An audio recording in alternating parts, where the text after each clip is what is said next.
5ஆம் அதிகாரம் 34வது வசனத்தில் நீங்கள் வாசிக்கும் பொழுது பைபிள் சொல்லுகிறது, வாசிக்க கேளுங்கள். மார்க்கு சுவிசேஷம் 5ஆம் அதிகாரம் 34வது வசனம். வேதம் சொல்கிறது, அவர் அவளை பார்த்து, மகளே, உன் விசுவாசம் உன்னை ரட்சித்தது, நீ சமாதானத்தோட போய் உன் வேதனை நீங்கி சுகமாயிரு. கைகளை தட்டி கர்த்தரை மகிமைப்படுத்துங்கள். இன்றைய செய்தி, வேதனை நீங்க வேண்டும், சுகம் உண்டாக வேண்டும். ஆமென் சொல்லுங்க. வேதனை இன்னைக்கு மனுஷனுடைய வாழ்க்கையிலே இரண்டு விதமான நிலையில் வேதனைகள் வருகிறது. ஒன்று, சரீர பிரகாரமாய் உண்டாகிற வியாதிகள், கஷ்டங்கள், வேதனைகள், ஆபத்துகளினால் உண்டான காயங்கள், இவைகளினால் உண்டாகிற வேதனை மனிதனுடைய சரீரத்திலே. இந்த வேதனைகள் எல்லாம் ஒரு மருத்துவரை அணுகினால், இல்லை ஜெப எண்ணெயை போட்டுறோம், இல்ல ஒரு சிறிய ஜெபம் பண்ணிடுறோம், வியாதி சுகமாகிறது. வியாதி சுகமாவது ஒரு பெரிய காரியம் அல்ல. கைத்தட்டி கர்த்தரை மகிமைப்படுத்துங்கள். அது ஒரு லேசான காரியம். நல்ல கையை தட்டி. ஆனால் இன்னொரு மகா பெரிய வேதனை இருக்கிறது. அது என்ன வேதனை என்று சொன்னால், ஒரு மனுஷனுடைய மனதிலே உண்டாகிற, இருதயத்தில் உண்டாகிற வேதனை. சரீரத்தில் உண்டாகிற வேதனையை மனுஷனால தன்னுடைய தாங்க முடியாத நிலையினால் அறிந்து கொள்ளலாம். ஆனால் மனதில் உண்டாகிற வேதனை என்பதை எந்த மனுஷனாலும் பார்க்க முடியாது.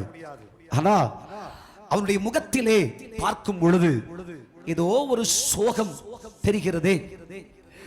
அப்படி என்ன கஷ்டம் உனக்கு? உன் முகம் சரியில்லையே. அகத்தின் அழகு முகத்துல தெரியுது. உன் வாழ்க்கையில ஏதோ ஒரு வேதனை. என்ன வேதனை? புருஷனை பற்றிய வேதனை, மனைவியை பற்றிய வேதனை, பிள்ளைகளை பற்றிய வேதனை, வரும் காலத்தை பற்றிய வேதனை, படிப்பை பற்றிய வேதனை, சம்பாத்தியத்தை பற்றிய வேதனை. நீ சிரிச்சுக்கிற, ஆனா சிரிப்போட ஒரு வருத்தமும் உன் முகத்திலே தெரிகிறது. நீ சிரிச்சுக்கிற, ஆனால் தாங்க முடியாத ஒரு வேதனை உன் மனதில் இருப்பதை உன் முகம் காண்பித்துக் கொடுக்கிறது. மருத்துவனை தேடி பார்க்கிறேன், மனவேதனைக்கு மருத்துவர்கள் யாரும் இல்லை. மனவேதனைக்கு வேறு மருந்துகளும் இல்லை. தேடி பார்க்கிறேன், அலைந்து பார்க்கிறேன். நான் தேடும் நிம்மதி, என் வேதனை நீங்கி சுகமாயிருப்பதற்கு வழி என்ன? ஓடி ஓடி ஓடி ஓடி புண்ணிய திருத்தலங்களுக்கு கலைந்து பார்க்கிறேன். உலக சிற்றின்பங்களினால் சந்தோஷப்படுத்தி பார்க்கிறேன். 2 மணி நேரம் கழிச்சா மீண்டும் என்னை பார்க்க கூடாத ஒரு நிலையில் வந்து விடுகிறேன். என் வாழ்க்கையில தாங்க முடியாத வேதனை. ஆபிரகாமுக்கு ஒரு வேதனை, தகப்பன் மரித்து போனார். தன் ஆவியின் வல்லமை இழந்து போனவருக்கு ஒரு வேதனை. அஞ்சாயிருந்திருந்தால் பராக்கிரமசாலி என்று சொல்லப்பட்டிருப்பேனே. இன்று கேலிக்கூத்தா, வேடிக்கை பொருளாய் மாற்றப்பட்டு விட்டேனே. மீண்டும் ஒரு விசை என்னை நினைப்பாரா என்ற ஒரு வேதனை. தன் இருதய அந்தரங்கத்திலே, வாழ்க்கையில், தேசத்தில், சமுதாயத்தில் உயர்ந்து வாழ்ந்தவன், பிராண சிநேகிதனும் என்னை தூக்கி எறிந்து விட்டார். என் மனைவியும் செத்துப்போன்னு சொல்லிட்டா. கடற்பாசி என்னை சூழ்ந்திருக்கிறது. என் பிறந்த நாள் சபிக்கப்பட கடவுள். பிள்ளைகள் செத்து போனார். எல்லாவற்றையும் இழந்து போன வாழ்க்கையிலே கஷ்டங்களும் வேதனைகளும் பெருகிவிட்டது. இனி என்ன வாழ்க்கை? வியாகுலப்பட்டு வேதனையோடு இருக்கிறார். சமஸ்த இஸ்ரவேலுக்கும் ராஜாவின் அழைக்கப்பட வேண்டியவன், ஈசாயின் புத்திரல் கடைசியானவன், எல்லாராலும் புறக்கணிக்கப்பட்டு ஆடுகளை வைத்துக் கொண்டு போய் உட்கார்ந்திருப்பான். தன் இருதயத்திலே ஒரு வேதனை. எங்க அப்பா வீட்டுல நல்ல சாப்பாடு, எங்க அப்பா வீட்டுல எல்லாம் சமர்த்தியா இருக்கும். ஆனா என்ன மட்டும் யாரும் சேர்க்கறது இல்லையே, என் குடும்பத்திலேயே சேர்க்க மாட்டேன்றாங்களே, என்னை சொந்த பந்தமே விலைக்கு வச்சிடறாங்களே, நான் உதவாதவன் சொல்றாங்களே. தன் இருதயத்திலே வேதனை சகிக்க முடியல. வேதனையோடு அவன் அறிக்கை செய்யும் பொழுது 38ஆம் சங்கீதத்தில் சொல்கிறான், என் இருதயம் கொதிக்கிறது, மனவேதனையால் அவ்வளவு சிரமப்படுகிறேன். எனக்கு புறாவை போல் சிறகுகள் இருந்தால் மலை சிகரங்களில் போய் இளைப்பாறி இருப்பேன். சமாதானம் இல்லை, நிம்மதி இல்லை, வேதனைகளுக்கு மேல் வேதனை. என் மனவேதனையா வாழவும் பிடிக்கல, ஆராதிக்கவும் பிடிக்கல. வேண்டாயா, மனெல்லாம் உடைஞ்சு போய் தேவ சமூகத்தில் வந்திருக்கிற கர்த்தருடைய பிள்ளையே, நொறுங்குண்டதும் நறுங்குண்டதுமான ஆவி உள்ளவர்களுக்கு கர்த்தர் சமீபமாய் இருக்கிறார். மனுஷனுடைய வாழ்க்கையில இப்படி விதவித விதவித வித வேதனைகள், இந்த வேதனை என்று என்னை விட்டு மாறும். ஐயா, பிள்ளைய படிக்க வைக்கிற காலத்துல அந்த கஷ்டம், கல்யாணம் பண்ணி கொடுத்த பிறகு அந்த இன்னொரு கஷ்டம், கல்யாணம் பண்ணி ஆச்சு பிள்ளைகளுக்கு குழந்தை பாக்கியம் இல்ல அந்த வேதனை, சாகிறதுக்கு முன்னாடி இதெல்லாம் பார்த்துட்டு சாவடா அப்படின்ற வேதனை எல்லாம் இருதயத்தில் இருக்கிறது. சரீரம் பலனிழந்து போகும் பொழுது உன் இருதயம் சொல்லுது, நடச்சதெல்லாம் என் வாழ்க்கையில நடக்குமா? காலமெல்லாம் கடந்து போகிறது. அதை நினைச்சு நினைச்சு நினைச்சு தனிச்சு உட்கார்ந்து அழுதுகிட்டே இருக்கிற இந்த வேதனைக்கு பரிகாரம் என்ன? வேத புஸ்தகத்தில் நீங்கள் வாசிக்கும் பொழுது இந்த வேதனையின் முதல் துவக்கம் எங்கிருந்து ஆரம்பித்தது? ஆதியாகமத்தின் புஸ்தகம் 3ஆம் அதிகாரத்தில் 16வது வசனத்தில் நீங்கள் வாசிக்கும் பொழுது வேதம் சொல்கிறது, அவர் ஸ்திரீயை நோக்கி, நீ கர்ப்பவதியாயிருக்கும் போது உன் வேதனையை மிகவும் பெருக பண்ணுவேன், வேதனையோடே வேதனையோடே வேதனையோடே நீ பிள்ளையை பெற்றெடுப்பாய். தெய்வத்தில் இருந்து துவங்கிய துவக்கம் மனுஷன் அனுபவிக்கிற வேதனை. நீ இன்று அனுபவிக்கிற வேதனை, இவைகள் எல்லாம் தெய்வத்தில் இருந்து துவங்கிய துவக்கம். பாவத்தின் நிமித்தம் மனுஷன் தெய்வ பிரசன்னத்தை இழந்து போகும் பொழுது நீ நோவுடையவனாய் வேதனை நிறைந்தவனாய் பிள்ளையை பெற்றெடுப்பாய் என்ற சாவச் சொல். வேதனை உன்னை விட்டு நீங்காதிருக்கும் என்று சொன்னார். சொல்லிச்சா நொந்து பிரசவிக்கும் பொழுது அதை பார்க்க முடியாத தெய்வம், பிரசவ வேதனை துடி துடியா துடிக்கிறத பார்த்து சகிக்க முடியாத தெய்வம், வேதனையினால் மனுஷன் தன்னைத்தானே கொலை செய்து கொள்கிறதை பார்த்த தெய்வம், மனவேதனையினால் தற்கொலை செய்வதற்கு துணிகிற உலகம், மனுக்குலத்தை பார்த்த தெய்வம் பிதாவினிடத்தில் கெஞ்சி பிதாவின் கட்டளைக்கு கீழ்ப்படிந்து மனுக்குலத்தின் மேல் நேசம் உள்ளவராய் தன்னில் இருந்து துவங்கிய வேதனையின் துவக்கத்திற்கு ஒரு முற்றுப்புள்ளி வைக்கும்படி ஏசாயா தீர்க்கதரிசியின் புஸ்தகம் 53ஆம் அதிகாரம் 4வது வசனம் சொல்லுகிறது, மெய்யாகவே அவர் நம்முடைய பாடுகளை ஏற்றுக்கொண்டு நம்முடைய வேதனைகளை நம்முடைய துக்கங்களை கல்வாரி சிலுவையிலே சுமந்து தீர்த்தார். தன்னிலிருந்து துவங்கிய வேதனையின் துவக்கம் சகிக்காத இயேசுவின் இருதயம். இந்த வேதனைக்கு என்னதான் பரிகாரம்? அவர் தன்னையே தியாக பலியாய் அர்ப்பணித்தார். மனுக்குலத்தின் வேதனை நீங்கி சுகமாய் இருப்பதற்கென்று, வேதனை நீங்கி சந்தோஷமா இருக்கிறது தன்னையே அர்ப்பணிச்சார். கடைசி சொட்டு ரத்தம் வரையும் சிந்தினார். தன்னை அர்ப்பணித்ததின் நிமித்தம், அவர் வேதனையை சுமந்ததின் நிமித்தம் என்று நீ இயேசுவை விசுவாசிக்கிறாயோ அன்றிலிருந்து உன் வேதனை உன்னை விட்டு நீங்கி போகிறது. கர்த்தருடைய பிள்ளையே, இத்தனை காலமும் வேதனையை அனுபவித்துக் கொண்டு பாட்டை கேட்டுட்டே இருந்தா வேதனையை மறந்துடலாம் நீ சொன்ன.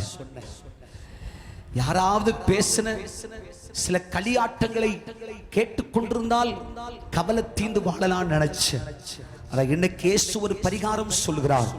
உனக்காகவே கல்வாரி சிலுவையிலே கடைசி சொட்டு ரத்தம் வரையும் சிந்தி உன் துக்கங்களையும் உன் வேதனைகளையும் உன்னை விட்டு மாற்றி போடும்படி கடைசி சொட்டு ரத்தம் வரையும் உனக்காய் சிந்தி இருக்கிறேன். நான் பட்ட பாடுகளின் நிமித்தம் உன் வேதனை உன்னை விட்டு நீங்கி போகிறது. உனக்காய் அழுவதற்கு உன் தாய் உண்டா? உனக்காய் அழுவதற்கும் தகப்பன் உண்டா? இல்லை. உன் மனசு வேதனை யாருக்கு தெரியும்? உன் மனசு சஞ்சலம் யாருக்கு தெரியும்? நீ யார்ட்டையும் சொல்ல முடியாது. வெளிப்படையா சிரிச்சிரு, ஆனா நீ அழுதுகிட்டே தான் வாழ்ற. வேதனை உனக்குள்ளே சொல்ல இயலாதோ? இன்னைக்கு கர்த்தர் சொல்லுகிறார், நீ உன் மனதை திறந்து வாயை திறந்து ஒரு அப்பாட்ட சொல்ற மாதிரி உனக்கா மரிச்சு சிலுவையிலே உனக்காய் உயிர்த்த என்னிடம் உன் வாழ்க்கையை தந்து சொல்லுப்பா. என்னால சகிக்க முடியலப்பா, இந்த வேதனை என்னால சுமக்க முடியலப்பான்னு சொல்லு. உன் வேதனைக்கு பரிகாரியாய் நான் இருப்பேன். அவைகளை கல்வாரி சிலுவையிலே சுமந்து தீர்த்தேன். இன்னைக்கு ஒன்று செய், உன் வேதனை நீக்கும்படி கல்வாரி சிலுவையில் உனக்காய் எனக்காய் மரித்து உயிர்த்த இயேசுவை விசுவாசி. இயேசு மேல நம்பிக்கை வச்சு வேதனை அவரோட ஊற்று. அல்லேலூயா சொல்லுங்க. ஹல்லேலூயா, ஹல்லேலூயா. இரண்டாவதாக வேத புஸ்தகத்தில் நீங்கள் வாசிக்கும் பொழுது ஒரு குடும்பத்தில் நீங்காத ஒரு மனநோவு, மனவேதனை வந்தது. ஈசாக்கு ரெபெக்காள் என்ற ஒரு அற்புதமான குடும்பம். அந்த குடும்பத்தில் ஒரு மனவேதனை உண்டாயிடுச்சு. இந்த வேதனைக்கு பரிகாரம் என்ன? இது என்ன வேதனை? ஆதியாகமத்தின் புஸ்தகம் 26ஆம் அதிகாரம் 34, 35 வசனங்களில் நீங்கள் வாசிக்கும் பொழுது ஈசாக்கு ரெபெக்காள் என்கிற ஒரு கணிசமான ஒரு விசுவாச குடும்பம். விசுவாச குடும்பத்தில் ஏசான்ற பிள்ளை ஒரு தவறுதலான முடிவு செய்கிறான்.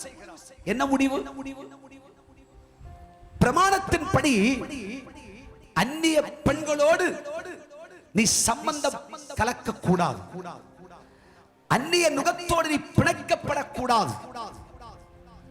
இது கட்டளை, பிரமாணம். இவைகள் இருக்க அப்பாக்கு பிடிக்கல, அம்மாக்கு பிடிக்கல, ஆனா ஏசாக்கு ரொம்ப பிடிச்சிருந்துச்சு. அதனால தனக்கு பிடிச்ச 2 பேரை கல்யாணம் பண்ணிக்கிட்டான். அந்த வேதனை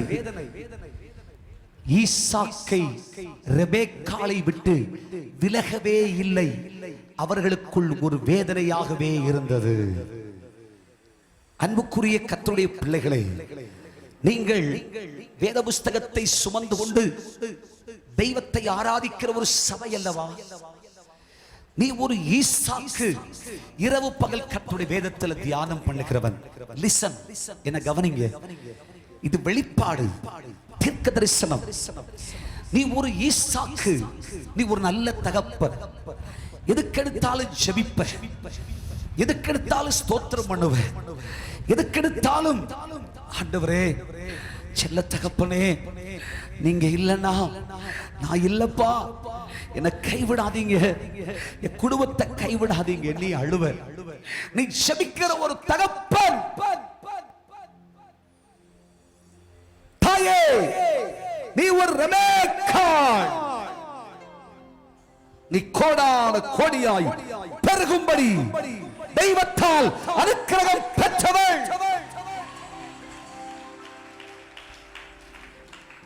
நீ ஒரு நற்குணசாலி ரெபெக்கா,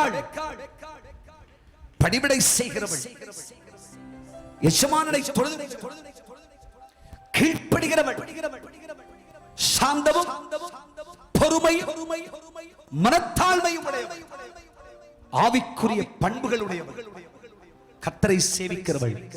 அந்த குடும்பத்துல ஒரு நீங்காத மனதுக்கம்.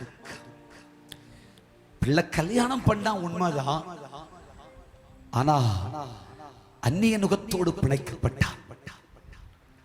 அந்த வருத்தம் தன்னை விட்டு மாறின பாடில்லை. அன்பு குடும்பங்களே,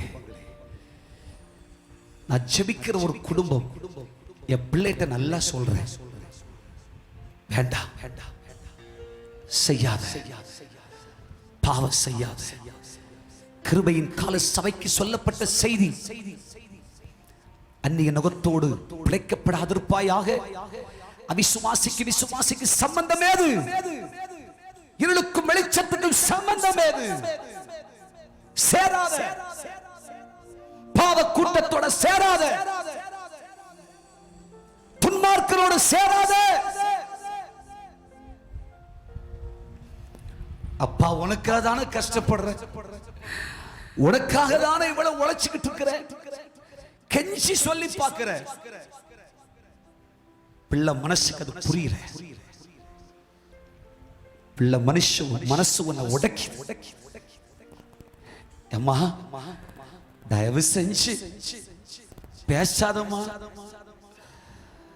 ஏமா தயவு செஞ்சு அப்பாட்ட அம்மாட்ட சொல்லாம போயிடாதம்மா,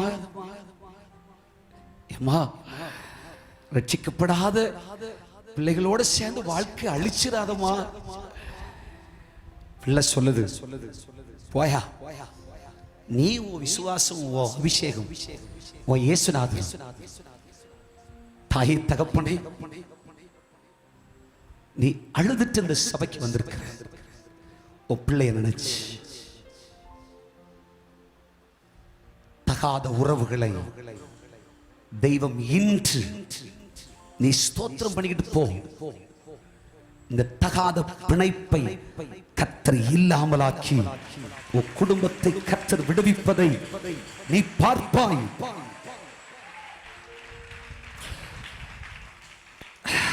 ஜெபித்து குடும்பத்தில் அவ்வளவு தீர்க்க தரிசனம் சொன்ன பிள்ளை, அந்த பிள்ளை எனக்கு நீ சொன்ன அந்த பிள்ளை பிடிக்கல. எப்ப பார்த்தாலும் நையி நையி நையின்ட்டு சும்மா கஷ்டப்படுத்துறிய. இன்னைக்கு பிள்ளையால மனவேதனை அடைஞ்சிங்க வந்திருக்கியா? தவறான ஒரு முடிவை உன் பிள்ளை எடுத்துக்கொண்டதா? உன் புருஷன், உன் மனைவி, உன் குடும்பம் தகாத நிலையில், தகாத நிலை, தொடர்புகள், அழிவு, வேதனை, கஷ்டம், வாழ்க்கை சின்ன பின்னமாய் போச்சா? உடைஞ்சு போயிருக்கியா? மனம் நோகிறதுன்னு சொல்றியா? இன்றைக்கு நரகாமையில் இருக்கிற இயேசு சர்வ வல்லமை உள்ளவர். அவர் இந்த வாழ்க்கையை மாற்றி அமைக்க முடியும். உன்னை நேசிப்பதினால் கர்த்தர் உன்னோடு கூட பேசுகிறார். உடைந்த தகப்பனே, உடைந்த தாயே, உன் இருதயத்தின் ஏக்கத்தை என் கர்த்தர் அறிவார். உன் பிள்ளை மாட்டிக்கொண்ட, உன் பிள்ளை தவறுதலாய் சென்றடைந்த வலையில் இருந்து உன் பிள்ளையை கர்த்தர் வெளியே கொண்டு வந்து உன் பிரார்த்தனையின்படி உன் ஸ்தோத்திரத்தின்படி கர்த்தர் உனக்கு அற்புதம் செய்து இதே பிள்ளையினாலே நீ மகிழ்ச்சியோடு கர்த்தரை தொழுது கொள்ளுகிற காலம் உண்டு.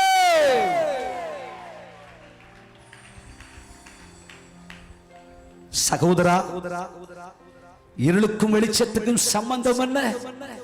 பாவமாகிய இருள், அசுத்தமாகிய இருள், விபச்சாரமாகிய இருள், வேசித்தனமாகிய இருள் பின்னி படைச்சிருக்கியோ? எந்த மனுஷரையும் பிரகாசிப்பிக்கிற மெய்யான ஒளியாகிய இயேசு சொல்கிறார், நான் உன்னை வெளிச்சத்தின் பிள்ளையாய் மாற்றுவேன்.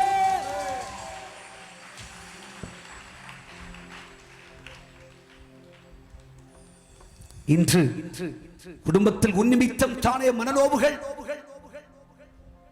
ஏசாவின் நிமித்தம் குடும்பம் அழுதது போல உன் நிமித்தம் குடும்பம் அழவில்லையா? ஒரு முடிவு செய். உமக்கு விரோதமாகவும் பரத்துக்கு விரோதமாகவும் பாவம் செய்து என்னை மன்னியும் என்று சொல்லு. ஈசாக்கும் ரெபெக்காளும் மனம் நொந்து போனால் நீ உன் சந்ததியும் சபிக்கப்பட்டு போவீர்கள். ஏசாவின் வம்சத்தை தேடியும் பார்க்க முடியல. ஆனால் யாக்கோபின் சந்ததியோ இன்றைக்கும் இந்த பூமியில் கோடான கோடிகளாய் பெருகிக் கொண்டிருக்கிறது. ஹல்லேலூயா. யாக்கோபே, நீ வேரூன்றுவா, பூமியெல்லாம் நீ நிரப்பிடுவாய். கையை கர்த்தரை மகிமைப்படுத்து. உன் வாழ்க்கையே ஈசாக்கும் ரெபெக்காளும் பிரியப்படுகிற ஒரு வாழ்க்கையா மாற்றிக்கோ. அப்பா அம்மாவை கஷ்டப்படுத்தாத, வேதனைப்படுத்தாத, சஞ்சலப்படுத்தாத. வாழ்க்கை ட்ராக் மாற்றிக்கோ. இயேசுவின் பின்னால் நான் செல்வேன், திரும்பி பார்க்க மாட்டேன், திரும்பி பார்க்க மாட்டேன். கரங்களை தட்டி கர்த்தரை மகிமைப்படுத்துங்கள்.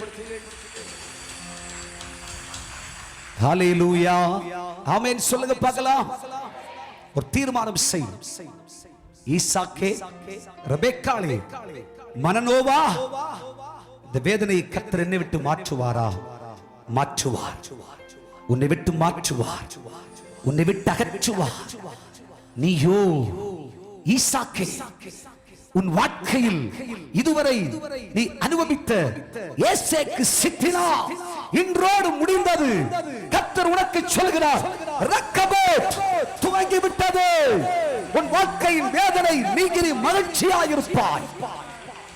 உன் குடும்பத்தில் எதை இழந்தாயோ, எதனால் வருத்தப்பட்டாயோ, எதனால் வேதனைப்பட்டாயோ, அந்த வேதனையை கர்த்தர் உன்னை விட்டு அகற்றி ஏசேக்கு சித்தினா உன்னை விட்டு மறைந்தது. ரக்கபோத், ரக்கபோத், ரக்கபோத் துவங்கி விட்டது என்று கர்த்தர் சொல்கிறார். உன் வேதனை நீங்குகிறது. உன் வேதனையை கர்த்தரே மாற்றுகிறார். ஹல்லேலூயா. எத்தனை பேர் விசுவாசிக்கிறீர்கள்? எத்தனை பேர் விசுவாசிக்கிறீர்கள்? சொல்லி முடிச்சிருக்கேன். நாம் வாசித்த சுவிசேஷ பகுதி சொல்கிறது, அவள் பெரும்பாடு நிறைந்தவள். சரீரத்திலே வேதனை ஒரு பக்கம், இன்னொரு பக்கத்துல இருதய வேதனை. சகிக்க முடியல.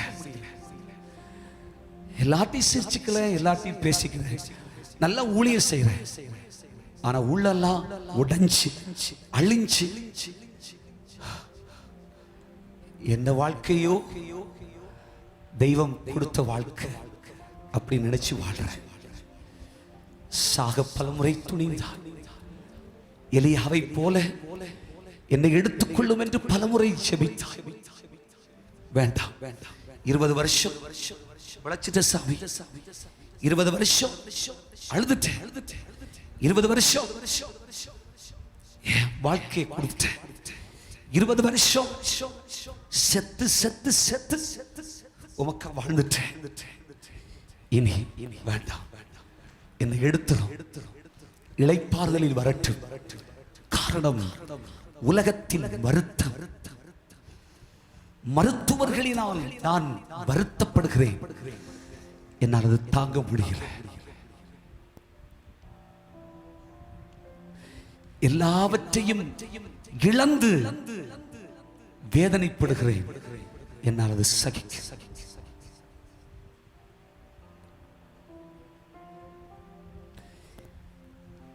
என்னோடு இருப்பவர்கள் என்னை விட்டு தூரமாகிறார்கள், எனக்கு அது சகிக்க. என்னோடு இருந்தவர் என்னை காட்டி கொடுக்கிறார், தாங்க முடியல. அந்த வேதனை என்னால் சகிக்க முடியல.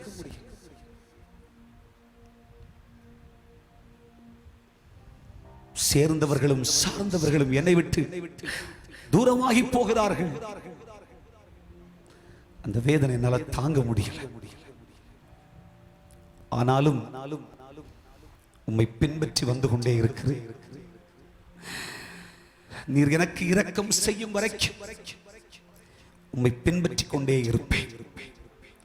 என் கஷ்டத்திலும் என் நஷ்டத்திலும்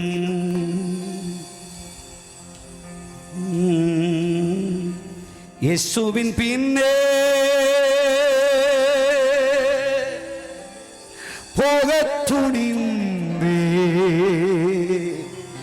இயேசுவின் பின்னே போகத் துணிந்தேன். பின்னோக்கினா பின்னோக்கினா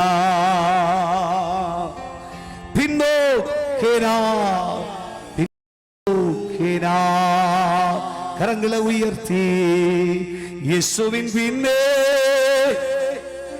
போகத் துணிந்தேன். இயேசுவின் பின்னே போகத் துணிந்தேன். பின்னோக்கினா பின்னோக்கினா பின்னோக்கினா பின்னோக்கினா. 1 2 3 4 30.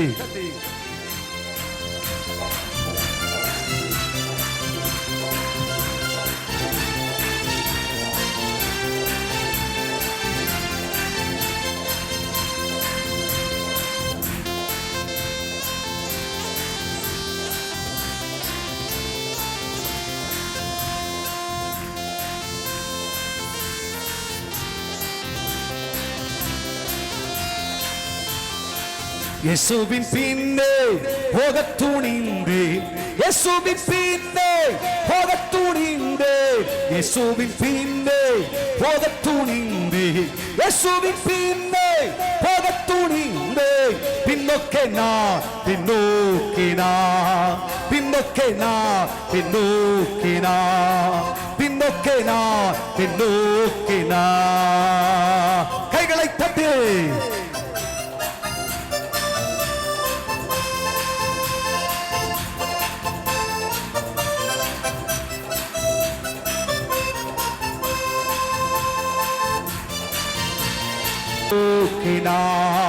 இயேசுவின் பின்னே போகத் துணிந்தேன். இயேசுவின் பின்னே போகத் துணிந்தேன். இயேசுவின் பின்னே போகத் துணிந்தேன். இயேசுவின் பின்னே போகத் துணிந்தேன். பின்னோக்கினா பின்னோக்கினா பின்னோக்கினா பின்னோக்கினா.